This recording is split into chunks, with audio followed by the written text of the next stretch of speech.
From the Samson Production Studios in the heart of Hazleton, Pennsylvania, it's your News 13. Brought to you by SSPTV and the Standard Speaker. First a stabbing, then a shooting incident all in the last 2 days, but police say the danger can be stemmed. More violence in Hazleton, our top story on News 13 for this Tuesday. Good evening, everybody. Thank you so much for joining us. I'm Kathy Bazinski. Residents are worried, police still investigating a shooting and stabbing just 1 day apart in Hazleton. Christina Papa spoke with the chief today to update the investigation and find out what's happening in the streets.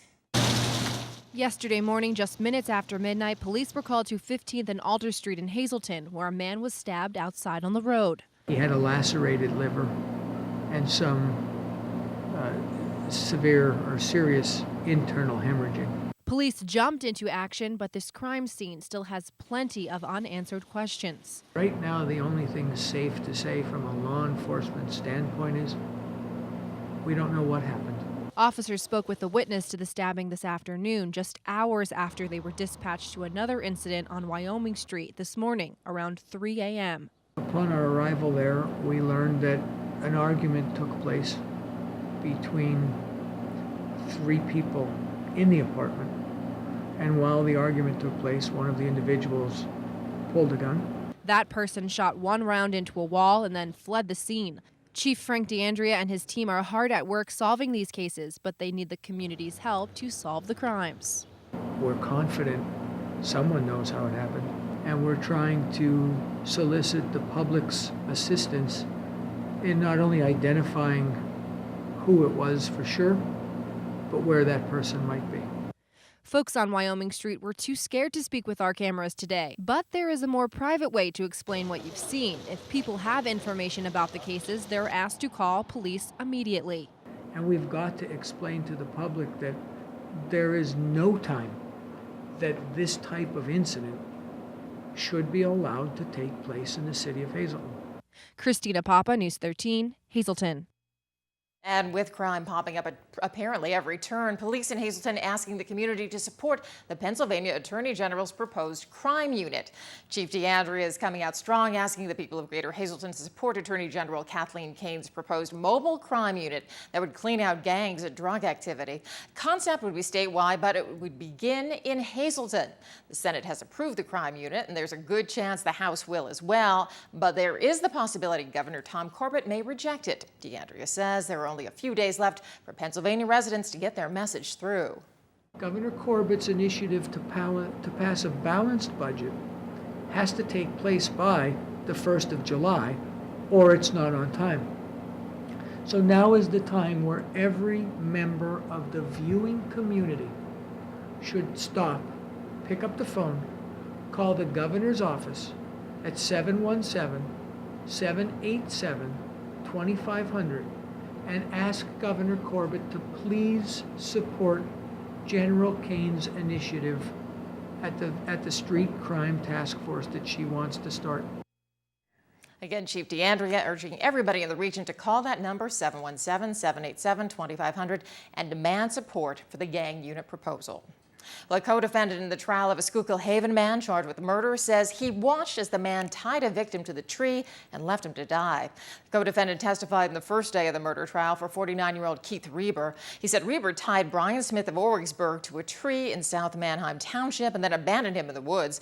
Prosecutors say Reber suspected Smith of stealing his girlfriend and in May of last year recruited the co-defendant, Daniel Dull, to help as he held Smith at gunpoint and used military-tie bindings to tie him to that tree. Smith later died while tied to the tree. Defense of the Schuylkill County murder case contends that Smith actually died of a drug usage and that Reber didn't commit any crime and isn't responsible for the death. A King's College professor has been charged with more than 120 child pornography-related counts. 52-year-old James A. Stewart of Wright Township charged with 10 counts of possessing child pornography, 100 counts of disseminating photos or film of child sex acts, and 10 counts of criminal use of a communication facility. Luzerne County District Attorney says Stewart is accused of downloading pictures from the internet, and there didn't appear to be any local victims. DA Stephanie Salavantis says that once the investigation began to unfold, King's College cooperated fully. Stewart is the tutorial coordinator in its academic skills center. He's been suspended without pay. Stewart couldn't make $75,000 bail and is in the Luzerne County Correctional Facility. Well, police in one local community are on the lookout for a thief who stole a credit card from a car in Klein Township and tried using it at Walmart. Alex Sellen has info you need to know to help investigators ID the thief. It was on the quiet corner of Market and 5th Street in Kellears that John Turner came out to his car, headed to the store, and noticed that something was missing. I came back and searched the house and stuff. You don't know if somebody took it or if you lost it somewhere. And basically, I called to cancel it, and they said somebody had used it, Monday up at Walmart in Hazleton. Credit card theft isn't a new thing in the area, and as Chief John Petrillo with the Klein Township Police Department told me, these sort of crimes are on the uprise. The card was stolen over the weekend, but the woman who took it tried using it just yesterday. Luckily, these security cameras were able to get a decent look at the woman, who was accompanied by another who was likely involved. Take a close look at these pictures. The woman who charged the card appears to have a tattoo on the back of her wrist. The car the two were spotted in was a dark, two-tone Subaru Outback model from the early 2000s. And the credit card thief made it all the way from that car to a checkout station like the one behind me, but luckily it was declined. Mr. Turner has surely learned his lesson for the week and asked for some advice on keeping your property safe. Keep your doors locked. Alex Sellen, News 13 in Hazleton. And still ahead on News 13 is a pattern that's almost tropical. Hot, humid, and afternoon storms. We'll tell you how long it'll continue in News 13 weather. But first, the searing temperatures and high humidity take a toll on everybody, especially our older neighbors. How to stay safe in the heat just ahead on News 13. With temperatures heading toward the 90s this week, it's tough to keep your cool, especially if you're older or have a medical condition. Matthew Petrillo with some great advice for warm weather safety. It was a hot one today, and the shade was the place to be. But if you had to leave shelter, you'd feel it. It was like 100 out here, with the humidity 150. Dead heat. Just hot, sweaty, no wind in sight. If it is, it's hot wind, and it gets to you. You just gotta stay hydrated, man. It's so hot, you have to get your hair braided. But if you're like Linda and that doesn't really sound appealing to you, she heads to the senior center. Nice and cool in there. We play cards in there. They play games in there. There's all kinds of things to do in there for the seniors. Michelle Klussman of Diacom Senior Services says it's important people, and especially seniors, stay safe in the heat. Heat is one of the leading weather-related killers in the United States, resulting in hundreds of fatalities every year. She says if you don't have air conditioning, go to a public place that does. Could be a community room in their high-rise, senior centers in their areas, malls. Klussman says if you stay safe, you can still have fun in the sun. It's hot outside and we love the pool! Another way to stay cool is to take a splash here at the pool. But even at the pool, you gotta stay protected. Klussman says if you're going to stay outside, drink lots of water, wear light clothing, and if you feel lightheaded or have irritability, get out of the sun and stay in shelter. And she says, be a good neighbor. Neighbors and families should really check on each other. Family members checking on other family members is also good. But to Linda, it's common sense. Just stay cool inside where it's cool, air conditioned. Plus, watching the pool from your television is kind of like being there, right? Matthew Petrillo, News 13, Pottsville. Nice backflip. Well, time now for our regional weather from the National Weather Service. Checking out the radar. What you see there is what we're just going to pretty much see about every afternoon this week. Shower, thunderstorm, perhaps even some hail moving through the region during high temperature periods, but it's going to keep on coming. Creative condition, extremely creative and colorful. It's by Jaden Bonham, a student at Valley Elementary, and it looks like there's some mountain biking going on, maybe some rollerblading, all under a big orange sun. Now let's take a look at News 13 weather from the National Weather Service for Greater Hazleton for tonight. Scattered showers and thunderstorms right through the evening. Some of those storms could produce gusty winds and some heavy rain. Low around 68. Every Wednesday, mostly sunny with a chance of afternoon showers and thunderstorms, a high near 85. chance of showers and thunderstorms continue into the evening with low around 67 degrees. And heading to Schuylkill County for tonight, showers and thunderstorms into the evening, low only going down to 67 degrees overnight. And for Wednesday, partly sunny with a chance of showers and thunderstorms, a high near 86. Chance of those showers and thunderstorms continuing right through the evening with a low down to 68 degrees. Well, a local church has some big plans for building on Poplar Street in Hazleton, and they're hoping it gets kids excited about exploring their faith. Hill City Church plans to rent the former Printmark building on Poplar Street for a youth center. Church hopes the huge space will become a place where junior and senior high school students will want to hang out. They're calling it the Warehouse, and it'll feature a skate park and a basketball court. Little ones will also have a place to learn, also called Kids Town, which is planning to look like an old Main Street. Developers hope the new building will be a safe place for kids to have fun while staying active in their faith. Our goal is to create a dynamic center where children and youth can experience spiritual life in a way that they find compelling. And it's not just to be fun, it's to be relevant. It's to create a space where young people can enjoy being and just hang out and be young people, as well as learning the positive messages of the Christian faith, learning to relate together peacefully and lovingly, and as well as learning principles for life. And the Warehouse in Kidstown project is being fully funded by donations. Well, Pennsylvania Lottery says on a Cash 5 lottery ticket worth $500,000 was sold in our area. The $500,000 ticket was sold in Ashland. It's a one jackpot winning that was drawn Saturday and sold at Friendly Choice Food Mart. According to the lottery, the retailer will receive a $500 bonus for selling the winning ticket, and workers there are happy the luck was in their area. It's exciting, and I would like to know who, it's exciting to know that someone in this area won it. Everybody deserves some, that money. I just hope the right person got it. And so now it's just a matter of time until the lucky player contacts State Lottery to confirm the winning ticket. The lottery can't confirm the identity of the winner until the prize is claimed and the ticket is validated. Cash 5 winners have 1 year from the drawing date to claim their prizes. Okay, so how about you? Let's check the winning midday lottery numbers. Good luck if you play. The Daily, 175. Big 4, 8595. Quinto, 71140. And the Treasure Hunt, 2, 10, 18, 22, 28. Hope you won.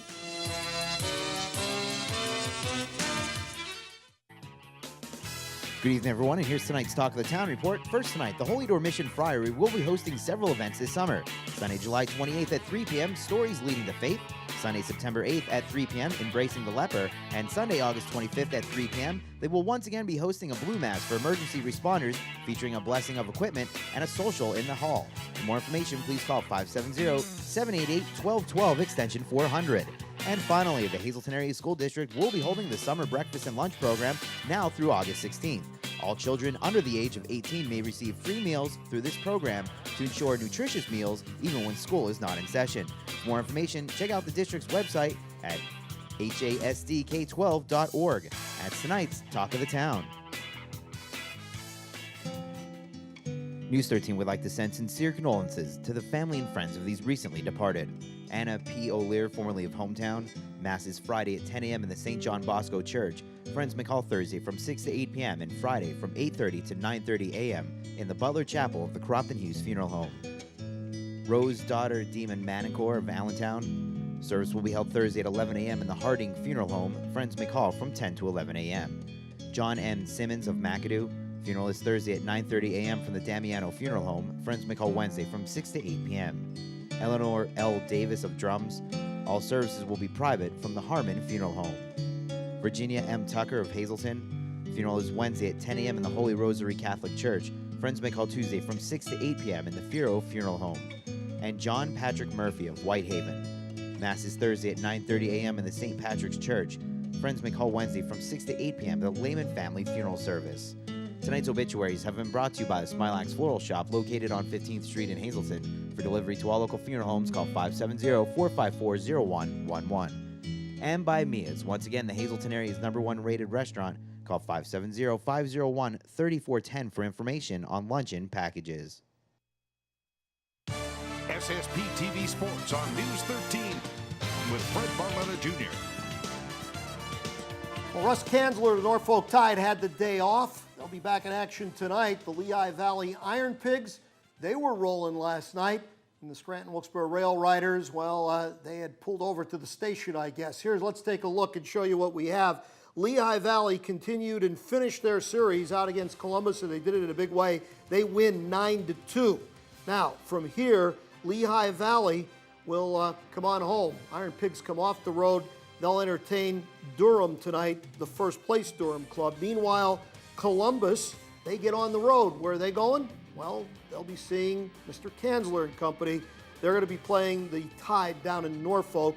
And the Rail Riders, they go up Interstate 81 to Syracuse. Now, as far as what things are looking like, you can see in that North Division, Lehigh Valley creeping right into things. They're 7 back in the loss column, 6.5 overall. And you can see that the Scranton-Wilkes-Barre Rail Riders have really fallen off the pace. They are now, as you take a look, 8 games below 500, 13 out of first place. I got to tell you, when I was up there over the weekend, manager Dave Miley and company not in the greatest of moods, and you can see why. Things haven't been going real well for that Yankee Farm Club.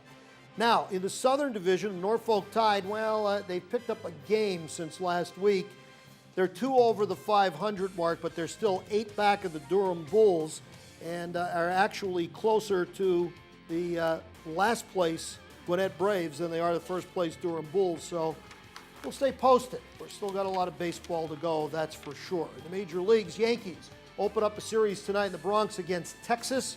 The Rays last night used back-to-back jacks.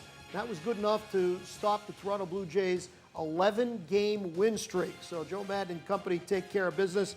Game 2 tonight. The Mets are out in the Windy City to take on the Pale Hose, Pirates in Seattle, and the Phillies. Oh, dreadful. They had a 3-0 lead the 9th inning last night. If you didn't stay up, you should be happy. I went to bed angry last night. Papelbon did not hold the lead, and the Phillies lose to the Padres 4-3. Now, let's go to hockey. Last night, Game 6 between the Blackhawks and the Bruins, and why not? It's going to go down to the very end of the game. This game knotted up right through the second and third periods, tied 2-2, but the Blackhawks would come up with a big goal late in the game, push ahead 3-2, then hang on for the win. Game, set, match, folks. They're the Stanley Cup champs for the second time in the last 4 years. That's the 5th Stanley Cup championship for Chicago, and the center of the hockey world, the United Center there in the Windy City. And hey, if you're a Flyer fan, how about this? Ilya Rizgalgo, well, he's no longer a Flyer. The Flyers decided to take an option and release him. And that means he's out. That's going to free up a lot of money for the Flyers going into the free agent period. We'll see how that's going to go. But Rizgalgo out in South Philadelphia. Tonight's sports is brought to you by Mountain Speedway. Here's a look at this weekend's action. It's going to be busy. The pits, well, 2 o'clock going to open up, and the grandstand at 5. Practices are going to start at 4, and the racing will begin at 6. So plenty of action this Saturday, and it's well worth it. Hey, grandstand admission only $10. Kids 10 and under are free. And if you're an active military or a student, even senior discount, $2 off the price of admission. There's the website and the phone numbers. You could call them and get all the information on the excitement of racing down at Mountain Speedway. Well, it's kind of a big deal. Schuylkill Haven was chosen from dozens of other potential places to host the upcoming 6-county fire convention. As Matthew Petrillo tells us, it's quite an honor for the town. The 6-county fire convention has been held in a few places. McAdoo once or twice, Mount Carmel, Hazleton. It's been mostly what we call north of the mountain. But it's the first time it's being hosted here at the Schuylkill Hose Company #2. It's a big honor, especially because it's the 110th year the convention has taken place. We're all pretty excited. As far as we know, it's never been this far south, so we're all excited. The 3-day event kicks off Thursday and will feature a handful of events like different meetings and a memorial service that honors those firemen who have fallen over the past year. It can be a little tear-jerking, yes, because you're a lot of the firefighters that are deceased you've known for years. And if you're not a fireman, you can still support them. One of the biggest events is Mug Night, and for just $10 you can purchase this mug. It'll give you free refills all throughout Friday and Saturday, and if you also want to continue supporting the firehouse, you can buy this shirt or this hat for just 10 bucks each. It's a big thing for the firehouse to host, and it's kind of a good community event, and opening up to not just firefighters, but the families and children. We're having some events, some games and food for the kids specifically, besides just hot dogs and adult beverages, you know, so it's pretty neat. The convention ends with the parade Saturday, which is just about everybody's favorite part. Naturally, all of the different apparatus, all of the different equipment, the way the apparatus is laid out for a individual company, whether it be tanker, rescue, ladder, squirt, brush truck, heavy duty rescue, squads for, like ours is a dive and recovery. So all of the specialized equipment that's my favorite part of it. Matthew Petrillo, News 13, Schuylkill Haven. It's going to be a fun time. Plenty more news and information headed your way on News 13. More violence on the streets of Hazleton, but police say they've got a handle on it. That story and much more news when the 13 crew comes right back.